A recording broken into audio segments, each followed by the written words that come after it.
Qu'est-ce qu'une correction en bourse? Bonjour à tous et bienvenue sur la chaîne Investir. Aujourd'hui, on va parler des corrections en bourse. Mais avant ça, je vous invite à vous abonner, à cliquer sur le bouton juste en dessous pour activer et enclencher la notification de toutes les vidéos de la chaîne. Une fois que c'est fait, super, on va passer à la correction en bourse. Qu'est-ce que c'est? Déjà, une correction, ça correspond à une baisse. C'est une baisse qui est quand même assez brutale puisqu'elle correspond à au moins 10% du prix d'un titre financier par rapport à son pic le plus récent. Cette correction s'applique à toutes les catégories d'actifs financiers, comme par exemple évidemment les actions, les obligations, mais aussi les fameux indices boursiers, comme par exemple le CAC 40. Ces corrections boursières peuvent être de courte durée, donc par exemple plusieurs jours, plusieurs semaines, mais elles peuvent être aussi plus longues, notamment de plusieurs mois. Mais en moyenne, ce qu'il faut noter, c'est qu'une correction en bourse va plutôt être de 3 à 4 mois. En 2018, la chaîne de finance américaine CNBC et la banque d'investissement Goldman Sachs ont établi un rapport qui affirme que la correction moyenne du SP500 n'a duré que 4 mois et les valeurs ont chuté d'environ 13% avant de se redresser. Ça veut dire qu'une correction boursière, c'est quelque chose de normal et récurrent. Ça survient relativement régulièrement sur les marchés cotés. Ça va permettre au marché de souffler avant de toucher des sommets qui vont être beaucoup plus hauts. Donc c'est la fameuse théorie du recul pour avancer plus loin. Par contre, la correction va devenir plus inquiétante lorsqu'elle devient un krach boursier ou que l'on bascule dans ce qu'on appelle un bear market. Chose très importante pour reconnaître et anticiper les corrections, c'est qu'évidemment il faut prêter attention aux graphiques. On l'a vu, pour reconnaître une correction, on va parler d'une perte brutale de 10% par rapport au sommet le plus récent. Parfois c'est difficile de reconnaître quand on est en situation de correction et c'est extrêmement difficile d'anticiper dans certains cas. Les traders et les investisseurs utilisent généralement l'analyse technique pour anticiper les corrections boursières. C'est une analyse qui va reposer uniquement sur des indicateurs techniques comme les moyennes mobiles et qui va permettre de prévoir l'évolution du marché. Sachant que plusieurs éléments peuvent déclencher une correction, cela peut être dû par exemple à des changements économiques soudains, à la surévaluation ou encore à des ajustements effectués par des sociétés cotées en bourse. Pour ces raisons, on est généralement dans une incertitude globale et ces incertitudes peuvent déclencher sur le marché des vagues de vente qui vont conduire à faire chuter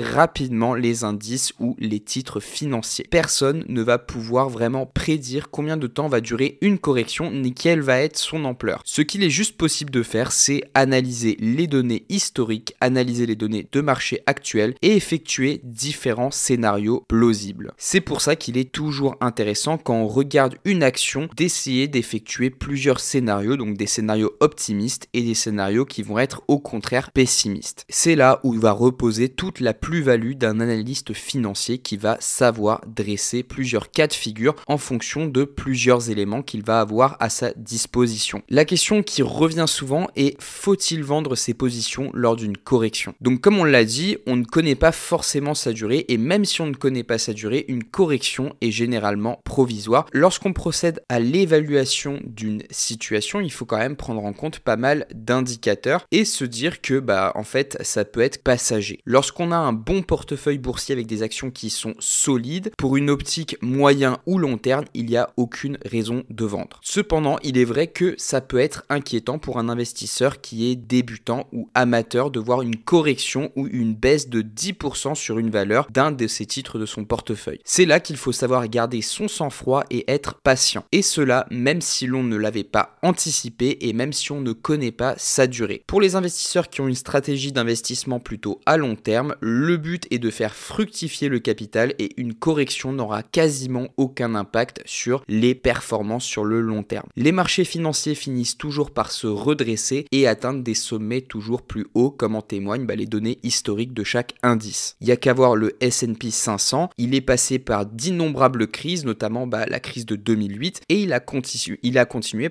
sa trajectoire haussière. A l'inverse, par contre, la correction va avoir un impact fort sur les traders qui sont plutôt à court terme, comme les day traders qui utilisent des forts effets de levier sur une seule séance de bourse. Pour eux, une correction peut être désastreuse puisqu'ils perdraient une bonne partie du capital s'ils ne l'avaient pas anticipé. Et pour étayer mes propos, parce que j'imagine que la plupart des investisseurs qui suivent cette chaîne sont des investisseurs plutôt long terme, je vais vous rassurer avec des faits historiques et vous montrer que les corrections des marchés financiers sont très régulières. Rien qu'entre 1980 et 2020, l'indice américain S&P 500 a connu 18 corrections. 5 de ces corrections ont donné lieu à des marchés baissiers. Et très récemment, la correction la plus récente a été celle de janvier 2023 qui s'est transformée en un bear market. Mais comme je vous l'ai dit, le marché finit toujours par remonter et les corrections en fait vont avoir des avantages en fait quand on se place d'un point de vue long terme, puisque d'une part ça va permettre de faire souffler le marché. En général, après un bull market, une correction va venir s'imposer pour faire souffler, comme je vous l'ai dit, le marché afin qu'il puisse à nouveau atteindre de nouveaux sommets. C'est un mécanisme qui est logique pour les investisseurs qui vont voir leur valeur corriger, se stabiliser puis repartir à la hausse. Les titres ne peuvent pas grimper éternellement sans qu'aucune pause ne soit faite, ça c'est la logique pure et simple. En plus de ça, j'irais même jusqu'à dire que ces corrections ont un effet extrêmement positif et sont en fait créatrices d'opportunités. Si le marché baisse brutalement de 10%, ça aura un impact direct sur tous les portefeuilles boursiers et ça va permettre de réajuster la valeur des entreprises qui peuvent être trop élevées. Du coup, pour les investisseurs, c'est une occasion d'entrer sur le marché. Des actions qui sont très prometteuses et qui auraient été corrigées peuvent représenter des très belles opportunités d'investissement. J'ai cette année profité d'énormément de corrections, notamment sur les actions du luxe comme par exemple Kering, LVMH ou alors sur des secteurs comme la défense comme par exemple Thales ou encore Safran, parce que ça va me permettre vraiment d'entrer sur des marchés et sur des secteurs qui sont extrêmement intéressants. J'ai fait une vidéo sur le secteur de la défense qui va à mon avis prendre une hausse très intéressante jusqu'en 2030, donc n'hésitez pas à aller voir la vidéo directement, ça peut peut-être vous intéresser si vous voulez prendre des petites actions défense dans votre PEA, mais vous l'aurez compris, ça peut représenter des opportunités très intéressantes d'entrer sur des actions qui sont extrêmement élevées. Par exemple LVMH, il suffit d'une petite respiration du marché pour que l'action devienne très intéressante et je rappelle que LVMH est l'action qui a tiré le CAC 40 et qui l'a fait en fait atteindre des sommets historiques sur les derniers mois et sur les dernières années. Donc mon conseil en cas de correction d'une action que vous avez dans votre portefeuille, c'est de vous poser la question: est-ce que je vois cette action performer sur le long terme ou non? Si la réponse est oui, je vois cette action performer sur le long terme, vous n'avez aucune inquiétude à avoir, c'est une valeur solide qui trônera fièrement au sein de votre portefeuille. Par contre, inversement, si c'est une valeur dont vous voulez vous débarrasser, il peut être intéressant avant qu'elle passe au négatif de la vendre. Tant que vous êtes dans le vert, c'est bon, vous pouvez vendre. Si elle passe au négatif, attendez que le marché remonte et là vous pourrez vous en séparer vraiment sans aucune inquiétude. Voilà, c'est tout pour cette vidéo, j'espère qu'elle vous a plu. Si c'est le cas, n'oubliez pas de vous abonner, de mettre un pouce bleu et je vous retrouve dans les 2 vidéos qui apparaissent directement à l'écran.